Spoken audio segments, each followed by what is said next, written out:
freedom, generosity, and absence of corruption. So I wanted to look if these countries really are the happiest and why that's the case. So I started doing some reading, and I found that all 5 of these countries have the same type of government, and it's called the Nordic Model, and basically the government's in complete control. It mixes socialism and capitalism to allow businesses to be as profitable as possible, but then the governments have extremely high tax rates so that they take in the money and they distribute it among the people so that it's a very equal society and people have the same opportunities. A lot of people call it conscious capitalism because it's effectively capitalism where people are shielded from some of the risks that we face in America, such as poverty. And it's really well set up for knowledge-based economies, which are really dependent on education and having a skilled workforce. So why is this the case? Well, the government programs are extremely important. I imagine as you hear them, a lot of you will think of your lives, people who are affected, and say, wow, that does sound really good.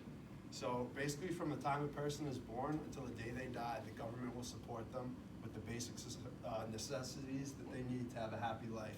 That starts with giving every parent enough leave to bond with their young child and make sure that they can raise them with the proper values that they like.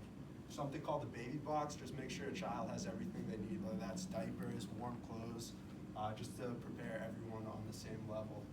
Once they get older, everyone can go to childcare so they're not home alone, and education is unmatched in these countries. It's almost all public schools because they're of a quality of all the teachers are college educated. So they don't have to do standardized tests. They kind of teach on their own, and the government trusts them, which makes it cost efficient as well. And once someone finishes up to graduate level university, the state will actually give them stipends. So they can go out, they can buy their own apartment, they can make their own way in the world. And I imagine as many of us go for it. These are big things we talk about. But the biggest thing is it's free. Everyone has the opportunity to do what they want in life because they have access to the resources they need. But once a person gets older and they're hitting retirement age, the government doesn't forget about them. Right away, they have a funded pension program.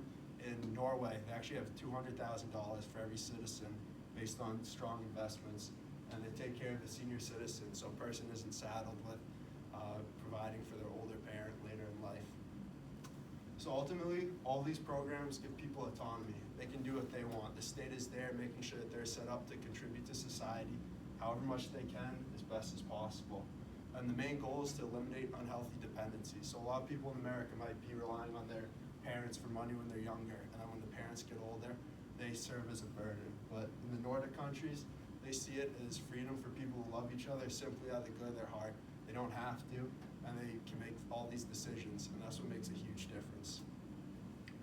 But some people say, hey, this isn't some Disney World, this isn't some perfect place, and they cite that there are a lot of challenges. One major one is there's a lot of immigration to these countries, which we haven't seen in a long time.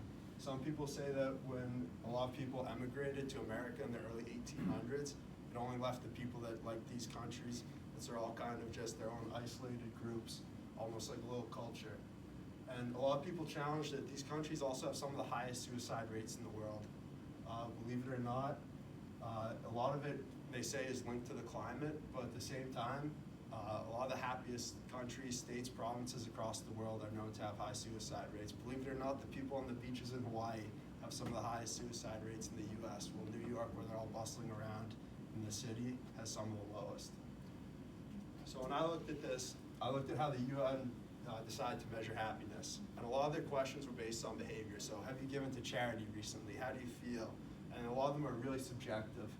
It's also done over the phone, so someone has to pick up, which in the days of robocalling, we know there can lead to a lot of bias. And the biggest problem was they asked people true or false, yes or no questions. They tried to use those responses to come up with a score from 0 to 10. So I saw a lot of room for error, so I decided to try out my own survey. It was made of 16 direct questions answered using the Qualtrics software, which you have here on the UMass campus. Some people in the back helped me. They provide responses and connected with people to get the data, so a big thank you to them. And two of the variables I want to focus on was family and future expectations, because in Latin America, they also show higher happiness scores than you would expect, but they rely completely on their family. It's almost the exact opposite of what drives happiness in these Nordic countries. And after the results came back, a lot of them were from college kids here on the campus.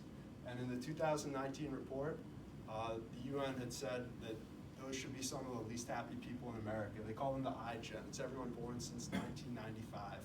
And those people, supposedly because of social media, all these addictions to drugs and technology, are supposedly not as happy as people in the past. And we looked a lot at the money as well.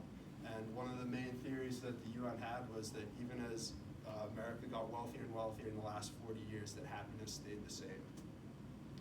So then we came back and we looked at all the numbers. You can see a little bit of what we looked at, the charts in the table, but we tried to make it easy. And we saw that this iGen of young people is actually a lot healthier than, or happier than the average. And a big driver was their health. They were really healthy both mentally, physically, and just their belief in the future. They thought that they were optimistic, and they thought that the world was going to be better in their country within 10 years. And it also shows that when you're doing these big data collections like the UN does, you can say, oh, based on a couple thousand responses, we think this applies to 1 million people. But there's so much diversity within that section, and we have to remember that when we look at all this data. Ultimately, we had low correlation values for many of them, which shows that we were accurately measuring different levels of happiness. There wasn't a lot of cross-correlation. So then, thanks to the help of Professor Nawalkha, we took it a step further, and we did some regressions to figure out which variables were most statistically significant. And after 2 rounds of testing, the main findings were that mental health and future outlook were the most important to people and what really drove their happiness. And it wasn't even close, because you can see the numbers as high as 5 or 6, and a lot of these other variables were less than 2 because they weren't statistically significant. So this brings us to the final point of what's the point of all this. So we look at it and we say, we know that these governments in the Nordic countries are doing a great job. What can we take away? And I think the biggest thing is that these governments have to get involved. Even in the US, some of the tax rates are really high, and it's important to be efficient so that these governments can build trust and start to build on everything that's been accomplished. One of the other areas we looked at was migration, and a lot of people, when they migrate, they become happier. But the UN also asks for people to consider, hey, instead of going abroad, try to bring some of those practices to your own country and make a difference. Obviously, there are cases of war and horrible situations where that's not possible, but that's one of the main issues. Finally, we also look at different ways happiness can be accomplished, whether it's in the US, where these young people who have a lot of opportunity and do have a lot of digital technology are deriving happiness, as well as in the Nordic countries where it's completely different. They rely on the governments, or in Latin America where the dependents are the family. Whatever the source is, there are different ways, and it's really tough to look at specific variables. But finally, at the end, a lot of these are based on freedom, and we want to give people the freedom to decide their own future. So if we're going to give these surveys out and try to make decisions off them, I think one of the biggest factors is to let people make their own response. Say, I'm feeling on a scale of 0 to 10 and 8, I'm feeling a 2, not saying, oh, this is true, this is false, and I'm leaving it up to interpretation as to where that score should lie. So ultimately, this was a great experience. I learned a ton about just research and part of the world I'd never heard of before. It's just a transformational experience that I enjoyed. Thank you, everyone.